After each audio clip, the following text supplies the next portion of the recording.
시사 썰전에 다시 오신 것을 환영합니다. 진행은 손석희입니다. 10월 25일 전 세계 언론은 시진핑 주석과 도널드 트럼프 대통령 사이의 오간 최고 전략급 통화 소식에 일제히 주목했습니다.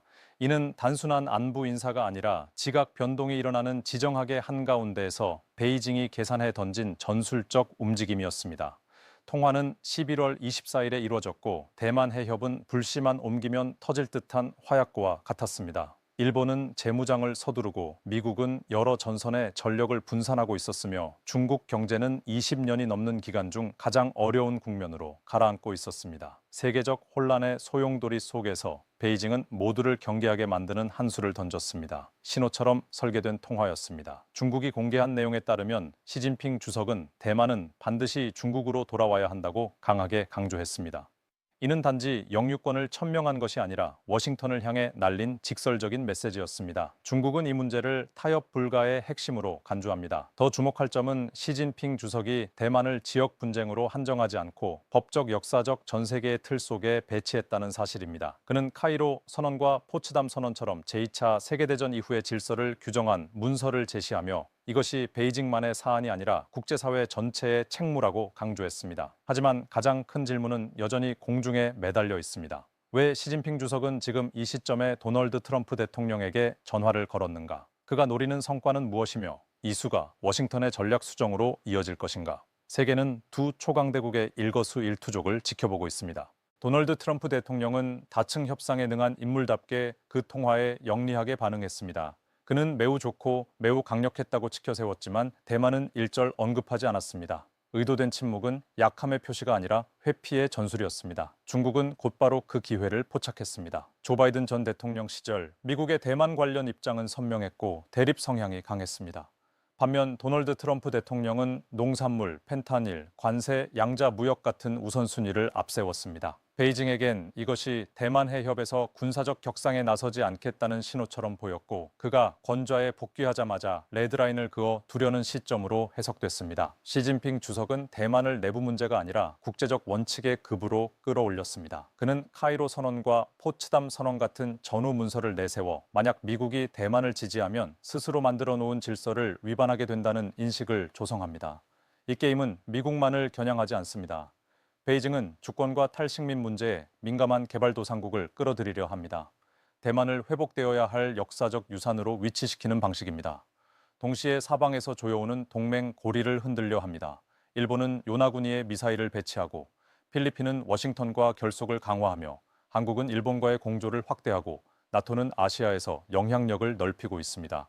이런 맥락에서 트럼프 대통령에게 건 전화는 상징을 넘어선 전략적 선제 타격이었습니다. 중국은 대화를 원하고 안정을 희망한다는 모습을 보이며 도쿄, 타이베이, 아세안의 강경 행동을 누그러뜨리려 한 것입니다. 보다 깊은 이유는 중국 내부에 있습니다. 성장 둔화, 실업 악화, 부동산 붕괴, 자본 이탈, 서방의 기술 제한으로 경제는 극도로 위험한 국면에 들어섰습니다. 이 위기 속에서 베이징은 그 어느 때보다 전략적 안정이 필요했습니다. 트럼프와의 통화는 폭풍이 몰아치기 전 균형을 잡는 포석이었습니다. 시진핑 주석이 트럼프 대통령과 통화 버튼을 눌렀을 때 그가 전하려 한 것은 협박이 아니라 전략 공간을 설계하려는 신호였습니다. 중국은 대만을 포기하지 않지만 미국과 동맹과의 전면 대결도 원치 않습니다. 이는 포위망을 방지하고 원치 않는 충돌을 막으려는 선택이었습니다. 더 중요하게는 베이징이 워싱턴과의 전략적 직통 대화를 유지한다는 점을 보여 주려는 행보였습니다. 양자 관계가 통제불능으로 추락하지 않았다는 인식을 국제사회에 심으려는 것입니다. 중국 금융시장은 부정적 신호에 극도로 민감합니다. 트럼프와의 통화는 전략적 수위면서 동시에 시장 심리를 안정시키는 처방이었습니다.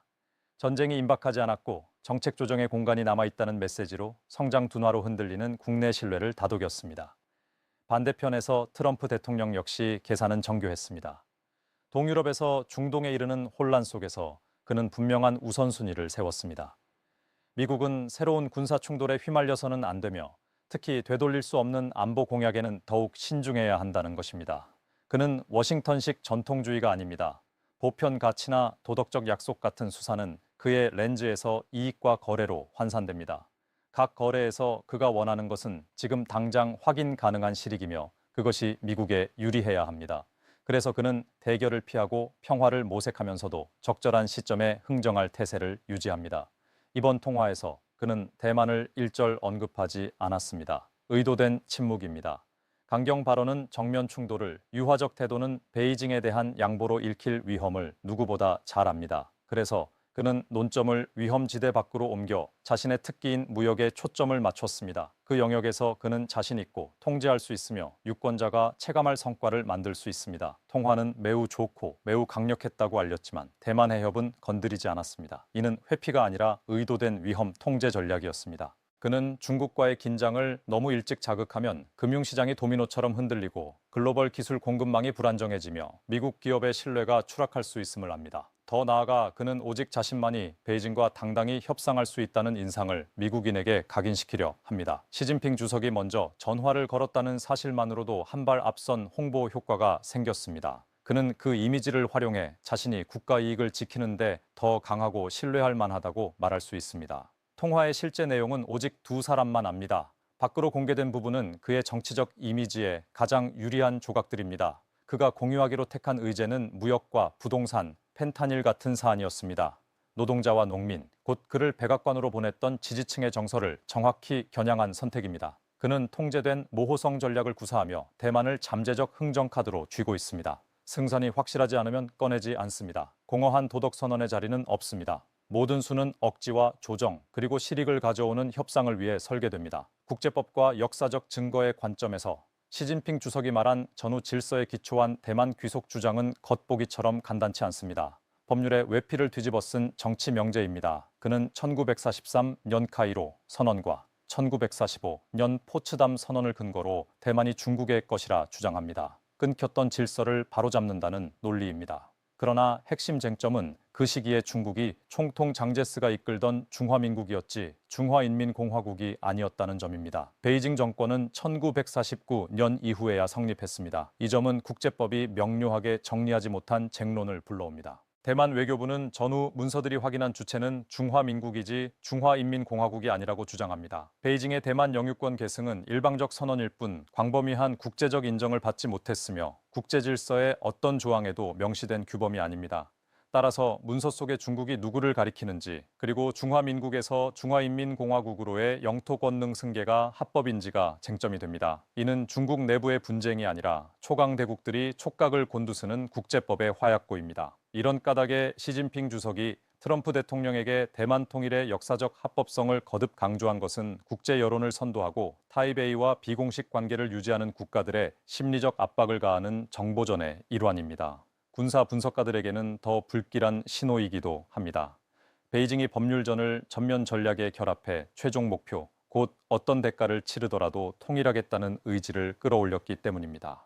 러시아가 우크라이나에서 벌인 이른바 정당한 전쟁의 간판이 빗물에 젖은 허름한 포스터처럼 떨어져 나갔듯 법적 외피만 덮은 힘의 논리는 관객의 눈을 오래 속이지 못합니다. 폭격으로는 조항이 생기지 않고 미사일로는 합법이 생기지 않는다는 점에서 더더욱 그렇습니다. 중국은 유엔 채널을 통해 경고를 보냈습니다. 일본이 대만에 군사 개입하면 그것은 침략이라는 주장입니다. 유엔 주재 장준 대사는 중국이 주권을 지키기 위해 자위권을 행사하겠다고 했고 왕이 외교부장도 레드라인을 넘는 자는 대가를 치를 것이라 덧붙였습니다. 그러나 국제법의 시선에서 이 농언은 견고하지 않습니다. 침략을 규정하려면 침해된 영토가 국제적으로 인정된 그 국가의 영토여야 합니다. 그런데 대만이 중화인민공화국의 영토라는 법적 문서는 존재하지 않습니다. 1951년 샌프란시스코 조약은 대만의 주권을 중국에 넘기지 않았습니다. 1971년 유엔 총회 결의 2758호는 중국의 유엔 대표권을 베이징에 부여했을 뿐 대만의 주권 문제를 언급하지 않았습니다. 베이징이 무력으로 대만을 강제할 권리를 부여한 조약이나 판결, 문서는 없습니다. 게다가 유엔 헌장은 분쟁 해결을 위한 무력 사용을 엄격히 금지합니다. 민족 자결은 현대 국제 질서의 핵심 원칙입니다. 각종 조사와 정치적 표명에 따르면 대만 시민 다수는 중국 본토 편입을 원치 않습니다. 그러므로 중국이 무력으로 통일을 강제한다면 국제법을 근거로 정당화할 길은 없습니다. 믿음이 미사일과 동행하는 순간 그것은 법이 아니라 공포가 됩니다. 러시아가 우크라이나에서 그랬듯 전쟁을 미화하는 수사는 포연이 거치면 허탈한 메아리로 남습니다. 러시아의 우크라이나 동부 침공과 중국의 대만에 대한 잠재적 무력 행동은 겉모습이 비슷해 보일 수 있으나 법적 전략적 맥락에서 베이징의 처지는 크렘린보다 훨씬 고단합니다. 블라디미르 푸틴 대통령은 점령하에 가짜 국민투표와 독립승인, 편입조약 같은 절차를 세워 일종의 합법성 환영을 연출했습니다. 서방은 이를 정치극으로 규정했지만 내부 선전과 일부 중립국에 먹히는 최소한의 방패는 됐습니다. 그러나 베이징은 대만에서 그런 각본을 쓸 무대조차 없습니다. 친중 분리정부도 내부 영토의 편입 요청도 모의 국민투표도 없습니다. 정부에서 사회에 이르기까지 대다수 대만인은 무력 통일 시나리오를 거부합니다. 따라서 중국이 군을 동원한다면 내부 절차라는 방패를 내세울 틈도 없이 노골적 침략으로 규정될 수밖에 없습니다. 지형도 다릅니다.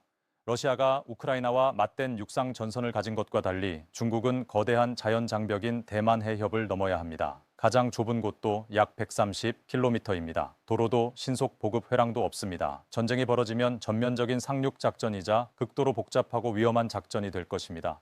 대만 해협은 변덕스러운 기상과 강한 조류로 악명 높으며 미국과 일본 그리고 대만 자체 방어 체계의 엄중한 감시를 받고 있습니다. 전술상의 작은 실수도 해안에 닿기도 전 화망의 덫이 될 수 있습니다. 우크라이나 침공은 광활한 육지에서 유연한 보급선과 함께 진행됐습니다. 반면 대만의 전쟁은 만약 벌어진다면 현대사의 전례가 드문 대규모 해상 도하 상륙이 될 것입니다. 그래서 군사 분석가들은 대만 문제가 우크라이나보다 지정학, 군사, 법률 전 영역에서 훨씬 큰 난제라고 평가합니다. 잘못된 계산 하나가 전 지구적 충돌을 촉발할 수 있습니다. 1949년 말 중국 인민해방군은 대만 공략에 교두보를 마련하고자 진먼도 상륙을 시도했습니다. 조악한 수단과 빈약한 화력으로 나선 그 작전은 지형과 화력을 10분 활용한 국민당군의 방어에 의해 괴멸했고 해협 도하 계획은 시동과 동시에 지워졌습니다. 오늘에 이르기까지 진먼의 교훈은 베이징 전략 계산의 깊은 상흔으로 남아 있습니다. 대만 침공 시나리오가 그때보다 몇 배나 더 어렵기 때문입니다. 설령 해협을 건넌다 해도 대만의 해안은 제2차 세계대전의 노르망디가 아닙니다. 진흙과 공병장애, 고밀도의 도시화가 기다립니다. 내륙에는 험준한 중앙산맥이 버티고 타이베이와 타이중 같은 도시에서는 시가전이 전개될 수 있습니다. 상대는 정규군만이 아니라 수많은 민병과 예비 전력입니다. 전면적인 국민 방위 체제로 전환할 준비가 돼 있습니다. 중국이 공격하면 상륙은 전략적 교착으로 비화하거나 상륙 이전에 좌초될 위험이 큽니다. 이런 조건에서 베이징은 압니다. 이번 전략적 오판은 진먼의 반복을 넘어 태평양 전장에서 인민해방군의 군사적 위상을 송두리째 흔들 수 있음을 말입니다. 러시아가 우크라이나에서 겪고 있는 소모의 수렁이 전 세계에 보여주듯 전쟁을 미화하던 구호는 결국 냉혹한 물자표와 희생자 명단 앞에서 초라해질 뿐입니다. 중국이 대만 영유권을 거세게 주장할수록 국제사회는 전후의 기초 문서로 되돌아가 베이징이 기대는 법적 근거를 재점검하기 시작했습니다. 그 결과는 명확합니다. 카이로 선언과 포츠담 선언은 주권 이전 조약이 아닙니다. 전시연합국이 전후 질서의 방향을 밝힌 정치적 의사표명일 뿐 대만의 소유권을 구체적으로 확정하는 법적 구속력을 갖지 않습니다. 전쟁 이후에도 승정욱과 관련 당사자 사이에 대만을 특정한 중국 정부에 귀속시키는 공식 조약은 체결되지 않았습니다. 따라서 전후 질서가 대만의 중국 귀속을 확정했다는 주장은 국제법의 엄밀한 검증에 버티지 못합니다. 더구나 1971년 유엔 총회 결의 2758호는 베이징이 즐겨 인용하는 법적 근거이지만 실상은 유엔의 중국 대표권을 중화인민공화국으로 교체한 결정에 불과합니다. 대만의 영토 주권은 확인하지 않았고 대만의 별도 법적 지위를 부정하지도 않았습니다. 간판을 바꿔 단 것일 뿐 소유권을 갈아치운 것이 아닙니다. 유럽연합과 서방학계의 최근 분석은 한 목소리입니다. 대만을 베이징의 영토로 확정하는 법적 문서는 없습니다. 중국의 주장들은 국제포럼에서 반복되지만 그것은 어디까지나 단일한 입장일 뿐 국제적으로 합의된 규범이 아닙니다. 베이징이 역사 논리를 강화할수록 오히려 잊힌 법적 파일 전체가 다시 열리고 중국 스스로 불편한 질문대에 서게 됩니다. 중화인민공화국이 혁명으로 탄생한 체제라면 중화민국 시절의 역사 문서를 법적 토대로 재활용하는 정합성은 무엇인가 하는 근본 물음이 뒤따릅니다. 전략적 초점은 대만의 합법성에서 베이징이 중화민국의 정통성을 부정할 충분히 견고한 법적 토대를 갖고 있는지로 이동합니다. 이는 글로벌 법률전에서 명백한 역풍입니다. 역사를 내세운 설득이 자칫 국제적 신문대로 이어질 수 있기 때문입니다. 러시아가 우크라이나에서 겪는 장기 소모와 도덕적 고립이 말해 주듯 힘으로 쓰는 각본은 최종적으로 법과 여론의 심사를 견뎌야 합니다. 오늘 시사썰전은 여기서 마무리하겠습니다. 시사썰전은 언제나 여러분의 의견을 기다립니다. 시청해 주셔서 감사합니다. 다음 시간에 뵙겠습니다.